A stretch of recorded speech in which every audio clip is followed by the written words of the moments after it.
So, what are you covering in puppy training? Just like potty training and stuff? No, we just, I don't know, just the initial, like, whatever the 6 months and above puppy training. She's really good with everything. We just, like, obedience kind of training and stuff like that. Sure. Just to make sure she's good, because she's gonna be big, so. Yeah, it's like recall and obedience. Great Purities mix? That's what Is we that correct? think. We don't know what the other half is. And she's 4 months now. How much does she weigh currently? 4.5 and she's 40 pounds. 40 pounds. Wow, she's 40 pounds. Yeah. She looks more like a 20 to 30 pound to me. Yeah, she's 39 and a half, Okay. 18 weeks. Did they give you an estimation of where she's going to cap at? They said maybe 100 pounds. 80 to 120. Really? Yeah. Okay. That's just based on they didn't know what her other half was. Sure. I feel like she's going to cap at 60 to 80. Just from the size of her paws, her current weight right now. Because like when I've worked with like Great Dane puppies, Yeah. like at 2 months they're already like this size, Right. you know. Okay. And with the later training when she's 6 months and stuff, are you guys familiar with e-collar and how it works and everything? Kind of, but not really. Okay. Have you ever had an e-collar trained dog at all or no? No. Okay. So, e-collar, in my book, is the best form of training because on or off leash, you have control of your dog. I think, right, in the world, there's this notion of, you know, if you do enough training with your dog, they'll do things because they want to. Like, they either want to please you or make you happy. Right. That's not a thing. Dogs are self-serving. They do what makes them feel good or they do what benefits them. So, like, you know, food-based training at this stage is great. Under 6 months, potty training, crate training, establishing the foundation of stuff, the concepts of sitting down and everything. It's all great to start that process now for sure because it does have an impact on how the dogs and how their brain works. So if they don't use their, like I can tell when a client has worked with their dog when they were younger and it come for later training because of how quickly they pick up on things. You know, it's like us. You know, for humans, I believe if you learn more than one language before a certain age, learning a language after that age is easier, right? It's like super similar with dogs. If training was already done at a younger age, later on when we do more advanced things where we build on things, it's a lot easier, okay? So when it comes to e-collar training, it's just a miniaturized TENS unit. Have you ever been to a chiropractor or a physical therapist? Yeah. Have you had STEM? Yes, so that's an e-collar. So a lot of people call it a shock collar. They think they're like electrocuting their dog, and that's incorrect. You're not actually shocking your dog. If you were, I would think that would be illegal. Yeah. So it's just a muscle contraction, and it's very much the same as as it's applied to humans as it is for dogs. So with the human, if you're going for stim therapy or anything like that, they would ask you, tell us when it becomes too much, and they start low and they work their way up. Eventually, you may say, hey, that's too much. And they go, okay, and they dip it down, and they say, how's that? And you say, I can tolerate that, that's doable. And then they let the machine do its work, right? It's very much the same for dog training. We start low and we work our way up, okay? Size of dog, breed, age, temperament, none of those things factor in. What factors in is how does a dog perceive the e-collar, okay? So I could have two 150-pound Rottweilers, and one can be at 15 out of 127. The other could be at 80. Okay, very different, very big differences in levels, which is why we always start low and work our way up because we're trying to figure out what's going to work for the dog or the puppy. I had a golden retriever puppy that I worked with last summer, who on the first day he was 7 months. His number was 90 out of 127. Okay, sweet dog. Yeah. Jumpy, happy, you know, your typical golden, very physically tough. And I have another golden that I was working with at the same time, resource guarder, had issues with the owners. His number was like 20, 25. Okay, so the fact that one was more aggressive than the other had no bearing on the levels, okay? Because people come in with that a lot of times. Oh, it's the sweetest dog, they're gonna be low on the collar, like it's, you know, whatever. And I go, nope, we figure all that stuff out as we go along. Okay, so it's the way that we use e-collar is what's called pressure work. So have you ever pulled up and then pushed down on her hindquarters to make her sit? Okay, so that's considered pressure. It's physical pressure. Okay, leash and physical pressure. So the moment she sits, what do? Oh, we were originally rewarding her with treats. Uh-huh. Now it's like if we're on walks, I'm not bringing as much food with me. You know, like you just pet her and say, "Here, girl." But if, let's say she does it, would you keep holding her like this? Oh no, I don't hold her. You stop, right? Yeah, stop. So you release the pressure. Yeah, release. Okay. The pressure. So it's the same thing with the e-collar. E-collar is another form of pressure. It's what I call electronic pressure, right? So the way we go about shaping things is we tend to think of e-collar as a punisher. So you've done all your training, right? Your puppy training. You come for e-collar, and then a lot of people assume, oh, so if I say sit, my dog doesn't do it. I just shock them, right? And I go, that is incorrect. That is what a lot of people think. Yeah. And that's why shock collar has such a bad rap, one, because of the name and how people think it's applied. Mm-hmm. So even, I've worked with a lot of dogs that have been up from other trainers. I had a consult yesterday and they literally spent thousands of dollars on trainers trying to address their dog's issues. Nothing's helped. But they haven't done, e-collar yet or whatever. Mm-hmm. And I've also had other clients who have done e-collar and then the dog still doesn't listen because of how the theory was applied to the collar. So, yes, it can be used to correct and or punish behaviors. However, we want the dog to see it as a line of communication first, okay? So, let's say we have an e-collar and I pulled up and I pushed down her hindquarters gently, and on the collar, I'm tapping or pressing the button, causing the muscle contraction to happen, and I'm just gradually turning it up, okay? So let's say he jumps to 5 for example's sake. So 15, 20, 25, 30, and it just keep going up, right? Let's say at 45, she starts to feel it, and all of a sudden she sits down. Mm-hmm. I stop everything. The e-collar stops, the leash pressure stops, the hand pressure stops, everything stops.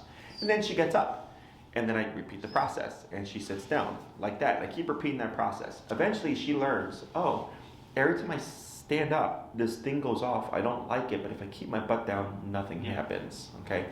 That's what starts to make the obedience reliable, but then also the dog starts to learn there's a way this thing turns on, and there's a way that this thing turns off, okay? And if I make certain decisions, I can keep it off, and then make other decisions, I'll turn it on, right? So then the dog starts to understand the game, and we just start to build off of that, okay? Now, let's say in the future, she's been fully conditioned. Let's say you're on a walk and she forgets to sit, and instead of saying sit, I would want to correct that. That's where I would press the button, and she would sit in response, but not because she thinks it's a punisher, because she's like, oh, it's a reminder that I'm supposed to come to a sit every time we come to a stop, okay? So, it's perfectly safe to use on puppies. I start them at 6 months. You can technically even start them at 2 months. The issue is most people feel bad because they're so young, right? And they feel bad as it is, even with adult dogs. That typically by 6 months, the puppy has driven most clients crazy enough that they're like, we've already tried everything, what's going to work now, right? So the reason why e-collar is such an effective and efficient tool is because dogs are physical animals. They bite each other. They show affection through their mouth, nibbling and gnawing on each other. They play using their mouth, tugging on each other's ears, biting at their skin and everything, pulling, tackling each other, and they correct each other with physicality. So if she got out of line with another dog, like at the dog park or something, right? And that dog's not aggressive. That dog is simply setting a boundary for Kona here, okay? So for whatever reason, we've kind of come to believe that it's not necessary, but in my book it absolutely is, which is why a lot of dogs nowadays have behavioral issues, because we're taught that it's wrong. We're taught that you're abusing and or hurting your dog. And yes, you could if you're doing it the wrong way, but if doing it the correct way, in my opinion, it helps the dogs out a lot because they're getting what they need. So yesterday I had a feral dog start in, it was a husky. I trained their previous dog last year. And they walked in, and he was screaming. Just standing in the room, he was screaming. Oh my goodness. And I was like, my other trainer had a client in here. I'm working with my client on the floor. And I sent one of my employees, I was like, make sure to tell the other client here that this is a feral dog that we're dealing with, and this is not normal, okay? Because it sounded bad. So then, because they got the dog at 4 months, it's now 6 months, but for the first 4 months of its life, it was living on the wild streets of Chicago. Oh my goodness. Okay. So the dog had never, other than these past couple of months, had any kind of form of pressure applied.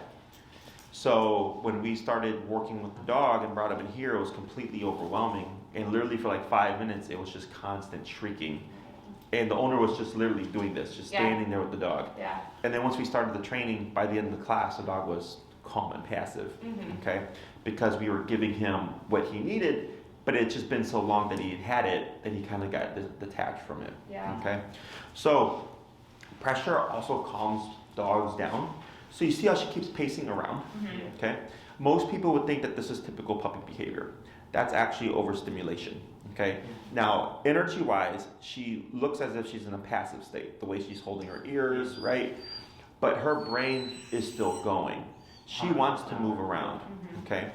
I guarantee, I'm not gonna say guarantee, I'm gonna 99% guarantee you, after a class of e-collar heel, you'd be at a stop and she'd be laying down at your feet, okay? Because of the discipline and the physicality, it actually calms dogs down. But people think, it's wrong. But we see a lot of changes like this where once we start to establish structure, the dogs become more passive, okay? Because this stuff tends to be ignored because we think it's typical puppy behavior, but it's not. It's the fact that she's not been given a no that she understands. Does that make sense? Because our form of no is typically like loud clapping, no, scolding, putting the dog in timeout. And those are all things that dogs don't do. Dogs, Right. But that's how we do things. Like light training. Exactly. So, questions on any of that stuff? No. I think obviously it works. So I think you have the trust of a lot of people's dogs. Were you guys referred to us or? Yeah, Hillary Cummings. Oh, sure. Okay, well, Gus. Yeah. We work together. She's awesome. Yeah. So Gus was a wild man. I mean, he's still a bit of a wild man. When I first saw him, so when we apply pressure and we do structure, you're going to see your dog go under stress. Okay, it's normal because no one likes discipline. Okay, so I remember for Gus, his first class, he was shaking like a leaf. He was very stressed. I remember even Hillary was like, "Is this normal?" And I was like, the stress is, the level of stress, not so much, but give it time. And then by the next week, he was completely fine, which I wasn't expecting. I thought it was going to take him time. But the first class, you wouldn't have known it. You would have thought like, wow, that really stressed him out. Like, it's probably going to be a bit. So every dog does progress differently. So one of the first things that we teach is heel, which is leash walking at your side. I'm having trouble with that one. So. Yeah. Are you doing like the food and everything? Yeah, the food thing, and then like turning directions on our walks. Yeah. So turning directions is a very effective method, but it has to be paired with some kind of aversive. Because there has to be something that tells the dog not to make a certain decision, okay? With food-based only training, you're rewarding what you want, but there's nothing to say to not do certain behaviors. Reactive reward, not a... Exactly. So, and at some point, if you're walking your dog, there's going to be something that's more rewarding. So if you're walking and there's squirrels, even just looking and pulling towards squirrels is more rewarding than what's in your hand, So all that stuff is normal and to be expected at this age. What you're doing right now with food-based, I would say, is like the equivalent of like kindergarten.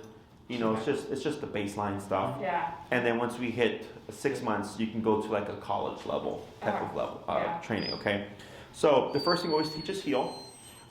Reason being, most people walk their dogs 3 times a day, 7 days a week to take them to go potty, right? So it allows you to expose your dog and practice with the e-collar 3 times a day, 7 days a week. So you're getting your experience in, even if she did reacted in a stressful way. We get overstressed through exposure, okay? Exposure and working through it. So even if I get a dog, like I actually have a Great Pyrenees mix that I'm gonna see tomorrow, who is scared of everything. Okay, when the owner walks her, like any little sound just causes the dog to scatter. She's a big dog. So we did e-collar heel for the first class, and then she kept doing this because she didn't want to walk because she was scared. And we used the e-collar to make her pull forward, to make her walk. And I told the owner this, I'm like, your dog's gonna be a little bit more heightened because your dog is already like that, and then you're putting your dog under stress. But that's actually how we get them to build confidence. Is the dog is going, I don't like this, but I know what to do to turn it off, and I can actually do it, and then we build them up. Okay, so if we did see her like get stressed out or anything, the fact that you're exposing her to it and practicing so frequently is what gets the dog over it. We tend to avoid those things, right? Oh, that scared my dog, I'm going to avoid that. Now, if you don't have a means of helping your dog through that fear, then yes, you should avoid it. But with e-collar, it's the tool that helps you guide her through it. Okay? So we always cover that first.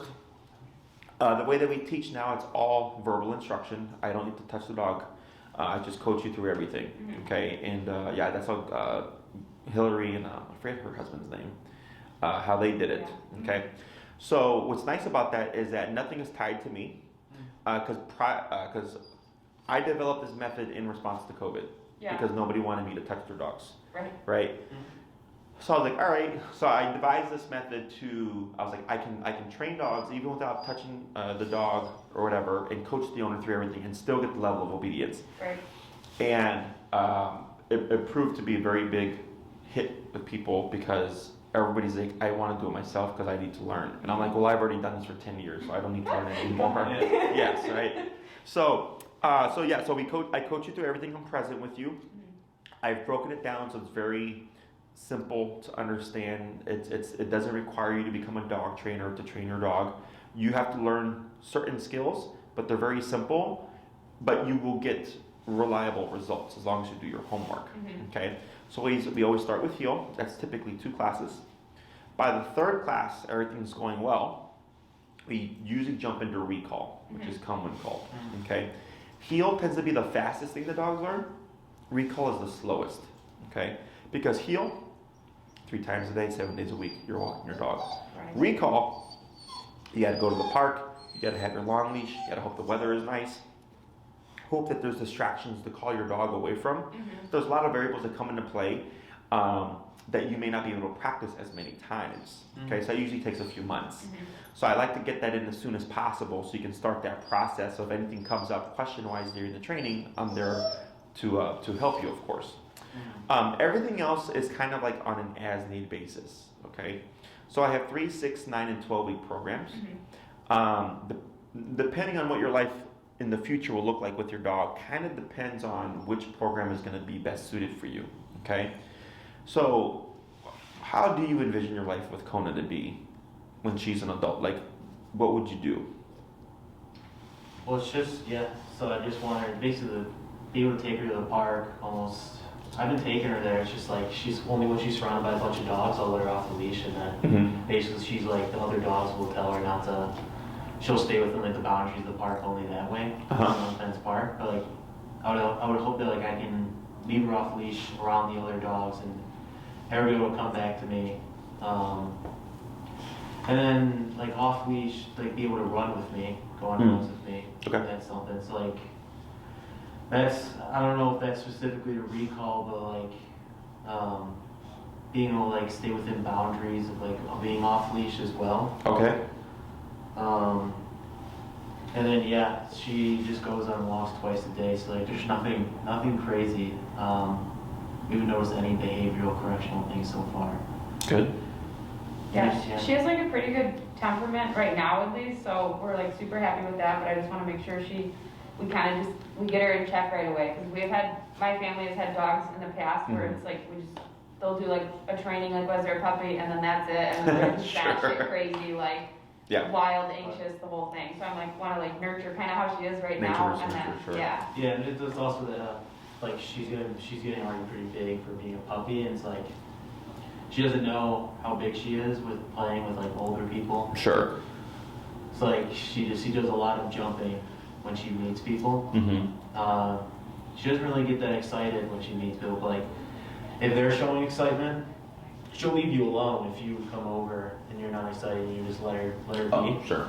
But if you show excitement, she'll immediately try to go and jump on you. Yeah. So I want to tame that excitement like around new things as well. Okay. So do you envision yourself like taking her to restaurants? No, I don't think so. Not really. Maybe like out here, but when we move back to the suburbs and stuff, probably not. Probably not. Yeah. Okay. So when it comes to how I break the programs down, 3 week is more often than not just leash walking. Like clients that have like dog reactivity and that's all they care about. They're like, I don't need my dog to do anything else. I just need them to like walk and like not be reactive. That's a 3 week program. You're somewhere like in the 6+ program length. Yeah. With 6 classes, I like to think of it as walk my dog, go to the park, so it's heel and recall. 9 classes is walk my dog, go to the park, and then like go to restaurants where like the dog will lay down by you and not move. Yeah. And then 12 week is all that plus like if you go to the dog beach, if she's gonna be off leash a lot, if you take her everywhere with you, then that's like the full spectrum of training. I think Gus did 6, thinking back. What if you do 6? Is there anything like let's say we sign up for 6, and then down the line there's like any changes we would want to make? Is there an ability to switch from 6 to 9 or no? Yeah, so you can always add classes, but we don't prorate the classes. You don't get Right. the Correct. savings for doing it. Not Correct. Okay. And we do that because it makes scheduling my calendar easier. Because then Maria's like, okay, I know to block you off. They're playing Right. the program. Yeah, because once spring, summer hits, I have about 40 something clients on my calendar. That's why I wanted to get in it sooner than later. Yeah. So yeah, it gets pretty crazy busy. Right now it's like all the holiday puppies and stuff like that. So my board and train programs are busier now. My calendar is just rebuilding because during the winter time, since people travel so much, a lot of people just take that time off, and all the consults that I did pre-Christmas and stuff are now just starting. Right. You know, but definitely spring, summer's when things really spike. So you're well ahead of the game here.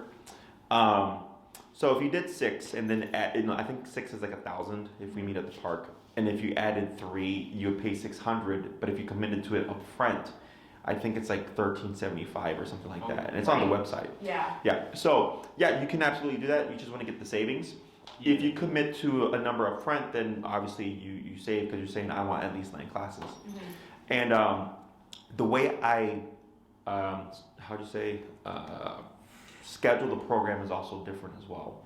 So if someone comes up to me and says I want 12, I know the first 6 we're going to teach heel, sit, stay down, come, and place. Okay, and the next 6 we're going to work towards off leash. Okay, so I get everything done real quick. First half of the program. Now we build our skills.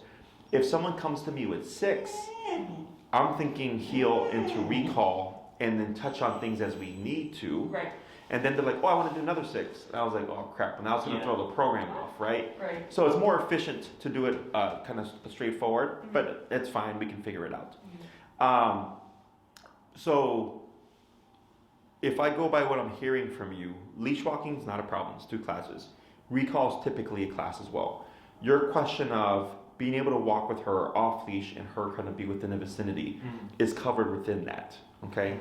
You running with her off leash, so what I can do is we can do 2 on heel, the 3rd on recall.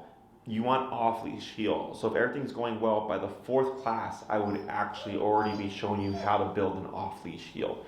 This progresses very quickly, okay? The biggest factor is, do you reinforce the training and do you reinforce it to the level we need you to? Right. Okay, because a lot of people are lenient with their dogs, and I can tell in the training. Yeah. Okay, so we can get a lot of that stuff done within just even the 4 classes. If all that's looking good, we can teach stationary control, which is like go to your bed and don't move, which is nice if guests come over, like you said, the older guests and everything, so she doesn't knock anybody down. The behavioral stuff like jumping on people or like let's say playing too rough with the dog can all be done within a class itself, which is now our 6 classes. Okay.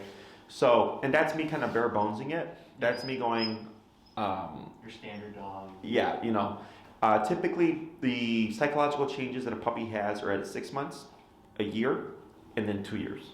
Okay, so right now I would call this teenager body, terrible twos brain. Okay, at a year you have teenager brain, adult body, and then at 2 years you have adult dog. Okay. Yeah. So I like what you said earlier is that, you know, she's got a good temperament now, but that may not always kind of be the case, and that's absolutely true. Right. Anything can happen. I have a client right now whose dog is like 2 years old, love people and dogs the first 2 years. They literally moved right across the street, and after they moved across the street, their dog has been aggressive to everything. Oh.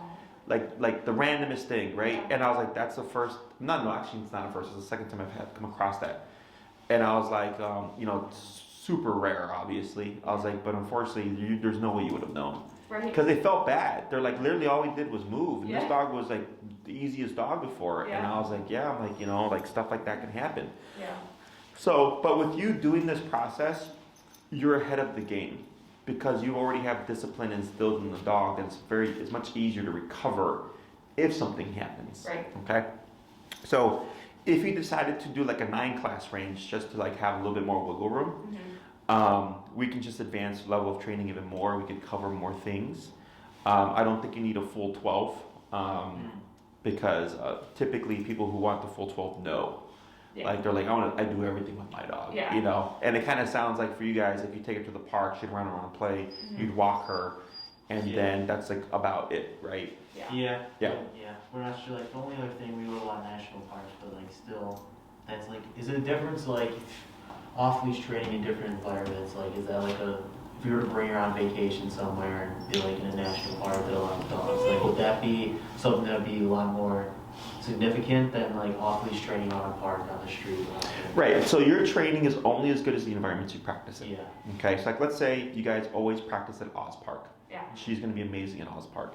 But then you go to the lakefront, and it's her first time there. She's not going to be as amazing. But that just tells you we need to practice here too, right? So if you practice at the lakefront, you practice at Oz Park, Travis Park, Horner Park, right? The same. Yeah, same stuff. Everything, nothing changes, just the environment. So what my suggestion is like, let's say, you do your training, she's great with where you practice, and then you go on a road trip, is when you go to that national park, don't just assume she's going to have that off-leash control there. Right. Pop her back on your leash. Do a little bit of practice there so that she thinks, oh, like that also applies here. Yeah. And then you can remove your leash. Okay? You do get to a point where you've done so much exposure and training that you can't just show up to a new place and you have that control off the bat. But because it's not just your dog and her training, it's you as her handler. There's 2 points to this, right? So if I have a very confident owner as a handler in their application of the tool, then it's easier for them to go to new environments because they just always jump to the collar. Yeah. Most people tend to be reserved. So that's where we get some discrepancies there, and they have to do more training because they're being more lenient with their dog, So a lot of those things play a part. But when it comes to like walking at your side with no leash pressure or even off leash or come when called, nothing changes. Like it's the same stuff. It's just different environment. Yeah. Okay. Other questions? Like, is there specific things based on different breeds? So like, based on dogs that grow faster, like do you focus on, so like if she didn't grow faster than let's say yellow labs, like do like the way you teach recall different, like because she's gonna be bigger than a yellow lab at the same time? No, it's pretty much the same. Same.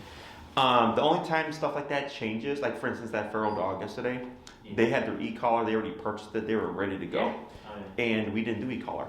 I actually put the dog on the prong collar because since he had no exposure to pressure, period, e-collar was just too much. So I went to a prong because it's shaped like teeth, more natural for a dog. Right. We did that first. Next class we're doing e-collar, So it's more so like what's the dog's Predisposition. yeah, are they anxious, are they nervous, are they fearful? That can affect things. The only thing that would really change is, technically speaking, large breed dogs can start sooner. I still recommend 6 months, but you can actually start sooner, like around this size, Yeah. 6 months is the general recommendation, just because again, people and their puppies and stuff. Yeah. Plus, like every time you pull her and you sit her down, you're exposing her to pressure. So by the time you do e-collar, she's been exposed to a bit of pressure that it's not like, what the hell is this thing? Right. So in my opinion, it's good that you manhandle in a way and get her used to you using your hands and stuff to position her, because that's what makes them susceptible to pressure at a later date. Okay. And it just depends on how the dog responds to everything. If she's a super sensitive dog, we would be low on the collar. If she's a very sturdy and or like physically resilient dog, we would be higher in the collar. So, other questions? Just like, what would you recommend, like doing, like, is there anything specific, like, before we get into the 6 months that we should be doing just to, like, prep her for stuff? Like, any other kind of pressure training or things? Like, just to set her up for...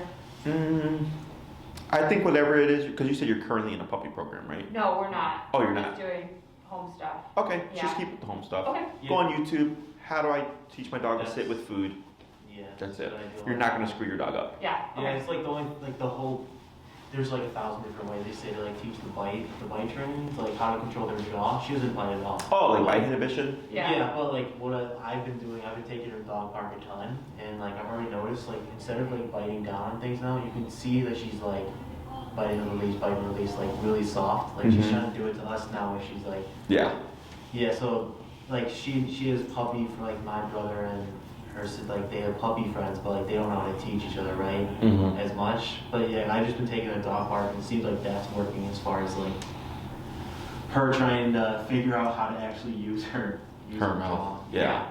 So when it comes to a human teaching a dog versus a dog teaching a dog, obviously dog teaching a dog is a bit better. Yeah, Right? absolutely. So I would say yes, as long as the dogs you know that they're there, you know correctly. Yeah. Where we can have an issue is if a dog overcorrects, Yeah. right? Yeah. And that can create an Yeah. issue in response from her. Yeah. So that's where things get a little tricky. That's also something that can be addressed with e-collar. Yeah. So if I have a puppy that's super mouthy, a lot of times that's frustration. So the e-collar itself, through discipline, will resolve that. Or if we have a super mouthy dog and the owner wants to discourage that, we can use the e-collar to, because I think of it as a bite on a button. When you press, you're like nipping your dog. Yeah. So if the dog's putting their mouth on me and I tap on the collar Yeah. at a lower level, it corrects them. So then they would release and then either be gentler or decide not to do it Yeah, at it's all. probably more gentle than like a lot of people that like slap their mouth away and. Oh yeah, Yeah. absolutely. Yes. If you feel an e-collar Yeah. and you go through the levels, it depends on what she responds to. Right. But you'll see how subtle it is. It's just the impression that people have. Yeah. It's like those same people that wouldn't do the e-collar, the ones that would slap their dog. Yeah.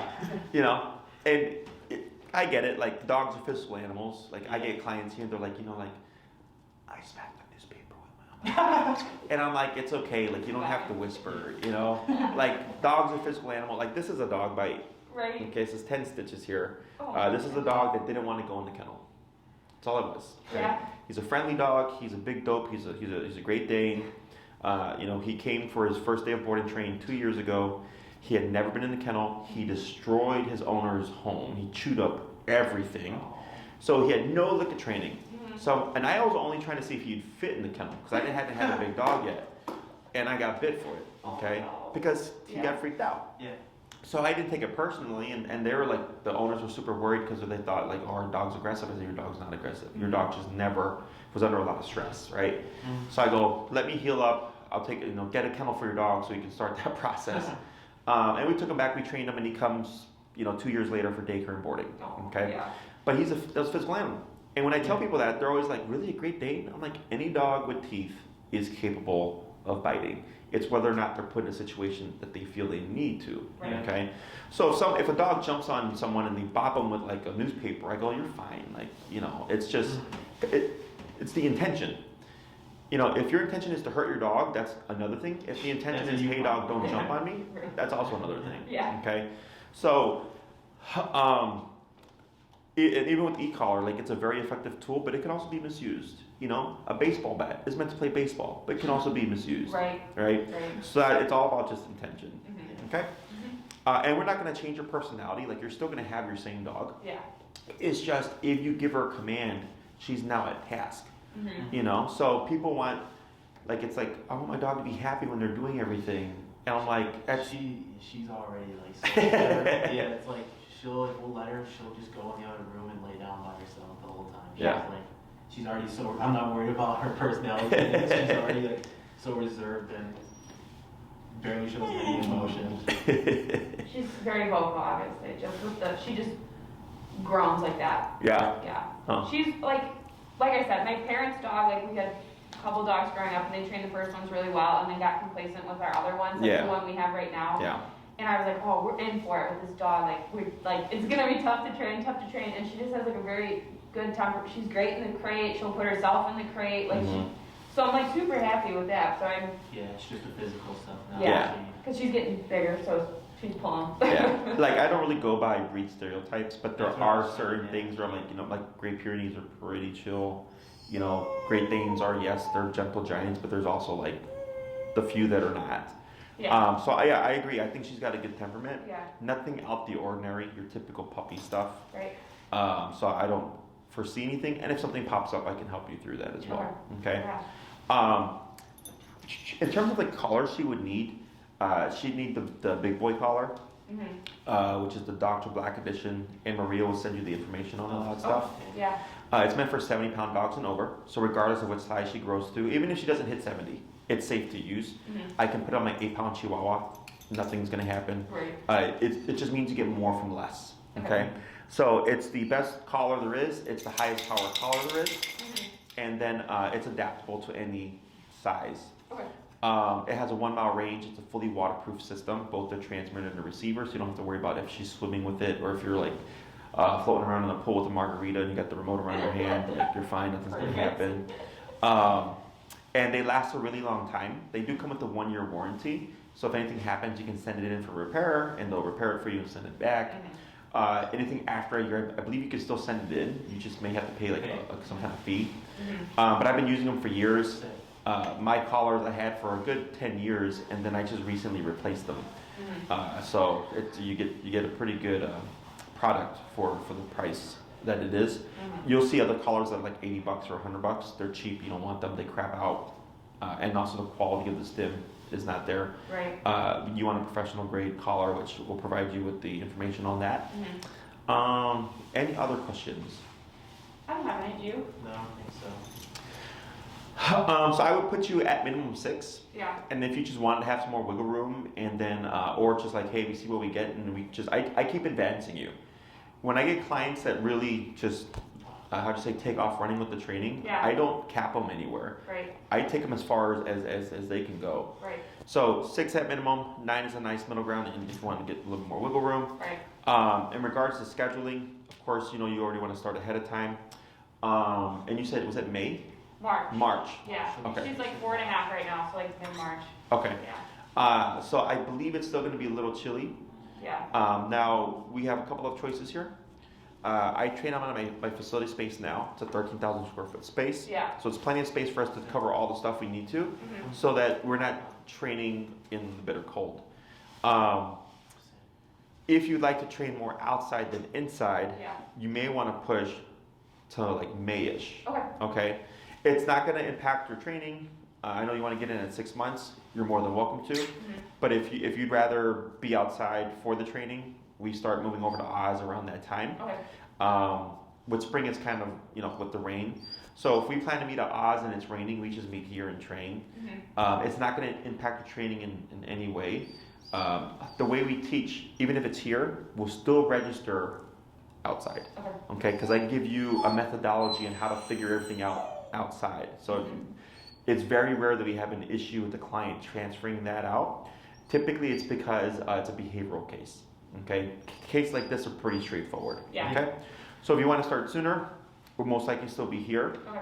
If you'd rather start and be outside, then I would push it to like May-ish. Okay. Okay. In terms of booking and stuff, you can book that ahead of time.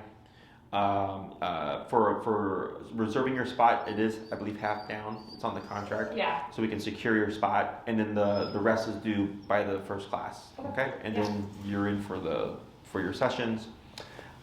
We give everybody a freebie cancellation. So if something happens, we understand people get sick and all that stuff. You always get a freebie cancellation. If you cancel outside of 48 hours, it doesn't count as a class. We give what's called priority. So if we do 6 classes for 6 weeks plus 1 from your start date, that's your priority. So if you pick 4 o'clock on a Saturday, 4 o'clock on a Saturday is your time for 7 weeks. Okay, so if you get sick or something, no big deal, you got another week. Yeah. Let's say you travel or you have to like reschedule a couple of classes, and by the 7th week you've used up your priority, but you still have 2 classes left over, and you've canceled, giving us enough time. You don't lose the classes, but you may lose that time. Okay, because weekends and the spring and summer are my busiest times. Yeah. So then Maria would contact you and say like, hey, you got 2 classes. we had to book another person to keep Jesse's calendar rolling. Mhm. What other availability do you have? Right. And then she'd fit you in when she can to finish those last 2 classes. Perfect, yeah. Okay? If you cancel within 48 hours, like I said, you get that cancellation. If you cancel within 5 hours of your, so if your class is at 4 o'clock, you'd have to cancel by 11 the day of. Otherwise, that does count as a class. Mhm. Because then, especially when I'm out at the park, there's nothing that I can do to close the gap. Right. So I've had clients cancel and I have a 2 to 3, 3 to 4, 4 to 5, and all of a sudden I'm stuck from 3 to 4 with nothing to do Yeah. at Wells Park. Right. So, but it's all in the contract, and then Maria will go over it too. If you have any questions about it, you can ask her. Okay. Maria does go by the contract, so once that's submitted, she knows you're serious and she knows you're wanting to book. Mhm. Okay. If you'd like to make things a little bit more streamlined, you can email Maria what you'd like to do, 6, 9 classes, the time that you'd like to start. She'd send you the form, but at least she already has that information, so she can already start kind of looking Right. over here while you're still getting your form ready. Once it's submitted, she'll send you your invoice and then secure your time, and then you're good to go Mhm. for whatever your start date is going to be. Awesome. Okay? Yeah. Anything else? So the contract can just be signed online? Just do online? Yeah, it's all an online form. Yeah. No, I don't think so. Okay. So nothing out of the ordinary here. If you have any other questions that you may have forgotten to ask, feel Yeah. free to reach out. If they pertain to me, Maria will ask me, and then I'll get back to her. Okay. Otherwise, if you decide to push it, it's not going to affect the training at all Okay. once we get there. Yeah. And it'll be nicer weather. Yeah. I'm sure she'll be fine. Like if we're training outside at this, I gotta take her to the park. I know people like to show the signs of what you're supposed to look for, but she's been out there in like 30-degree weather for an hour. So sure. Yeah. One thing actually, before I forget, is I know you said you want to go running with her. Mhm. yeah, I know with puppies they say No. like to watch, Yeah. right? they set up to like 1.5 for a large dog breeds, up to 1.5 years before you're like, I don't know what the recommendation is. What I tell people to do is just educate yourself and then decide what you want to do, right? Yeah. Because have you ever seen puppies play? Like they go crazy, Yeah.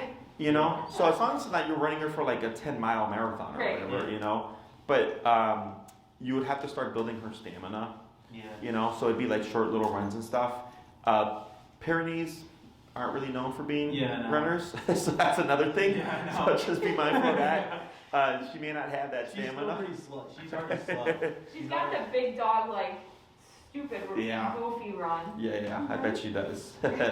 So, but yeah, when it comes to the activity and stuff, like dogs chew bark and they chew on stones and Yeah. all that stuff, and then Yeah. people are always worried. I'm like, that's what they do. Right. Don't let them eat it, Right. but that's what dogs do.